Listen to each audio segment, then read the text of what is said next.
Hi, I'm Carla Angela Anchada, and today we're going to discuss about the microsystem.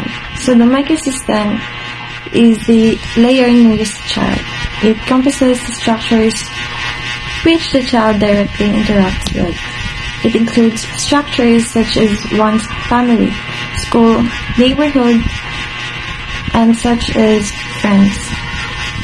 The microsystem covers the most basic relationship and interactions that a child has in or her immediate environment. Does the child have strong or nurturing relationships with the parents or family? Are her needs met? In this layer, relationship effects happen in two directions, both way from the child and towards the child. So a microsystem basically mga basic na interact sa bata, such as friends, family, neighborhoods, and also schools, classmates. Their in a stage is makuha nila or ma-adapt nila ang personality, attitude, and how they interact with each other. So, ang part sa microsystem is maka-affect sa bata on how ang mga tao po ma-affect siya. For example, ang mama, gisugo niya ang bata na magbantay po sa siyang igsuon na baby. So, ang bata, ibantayan niya ang iyang manghod and iya siyang natalong ang pagbantay. Siyempre, mo-reflect po na si mama is napatakon niya o tarang niyang iyahang anak. That is a example of microsystem interaction or affirmation. It shows that the baby or the child is being disciplined because her mom taught her or him to be respectful and to obey. That's all. The mesosystem is the second layer in the ecological systems theory.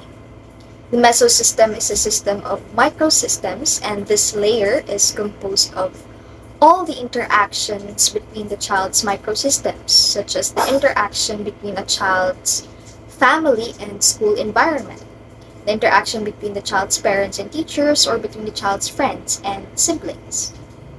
It serves as the connection between the structures of the child's microsystem. The mesosystem is where a person's individual microsystems do not function independently but are interconnected and exert influence upon one another. This system is important for a child's development as it affects whether the development of that child is positive or negative.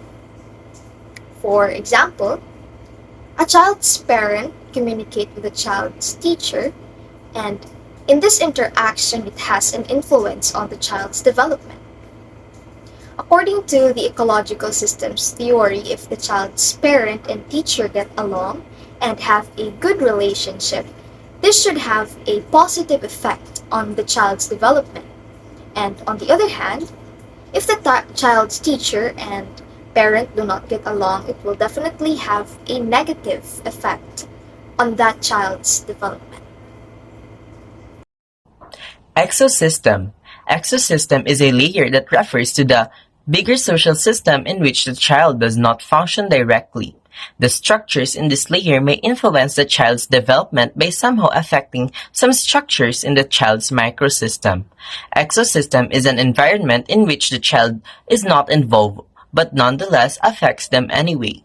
So when we say exosystem, it is an indirect environment, which for example are your neighborhood, parents' workplace, and friends' parents, and the mass media. An example of exosystem is a mom working from call center that may affect the child's lifestyle routine. The child may not interact directly with what in the ecosystem, but he will likely feel the positive or negative impact this system creates as it interacts with the child's own system. So another thing, Take your neighborhood as an example. Even though the people in your area live in a vastly different environment from yours, it nevertheless influences you. Because you live in the same area, even though you don't share a home, their actions and habits nonetheless have an impact on you. That's why an ecosystem has a positive and negative side on influencing a child's environment. Today we will tackle about the macro system. The macro system is found in the outermost part of the child's environment. The macro system includes cultural values, costumes, and laws. The belief system contained in one's macro system permeates all the interactions and enriches the individual. So for example, in Western countries like US, most of the young people are expected to be more independent by the time they end their teenage years, whereas in Asian nations like the Philippines, most of the parents are expected to support or at least want to support their children for a longer period of time. Even married children commonly continue to live with their parents. Another example of the cultural values and beliefs that affect the child's development. Sons valued more highly than daughters in China and other parts of the world. Girls may face difficulties as they mature as a result of this. Children from different parts of the world experience different child-rearing practices, which leads to differences in development. This is because of differences in beliefs and costumes. The macro system focuses on how cultural elements affect the child's development. The prime example of the macro system is the culture a child absorbs. The ideas, costumes, and social behaviors influence a child or young person's identity, values, and perceptions. So for example, children living in a third world country would experience a different development than a child living in a wealthier country. It's either children living in a prosperous nations are satisfied than a children living in a poor nations. Hello, good day everyone. I am John Inopre, and today I'll be reporting to you the Chronos system.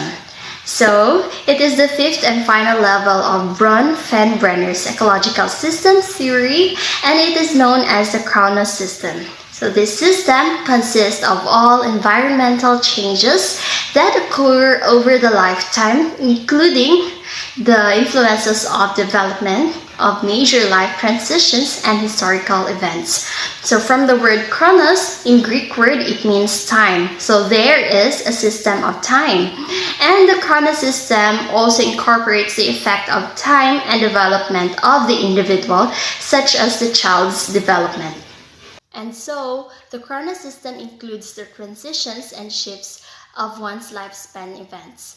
This may also involve the social historical experiences of a child development and experience having a parental divorce. So, divorce, on the other hand, it is one of the major life transitions which may affect not only the couple's relationship but also the children's behavior.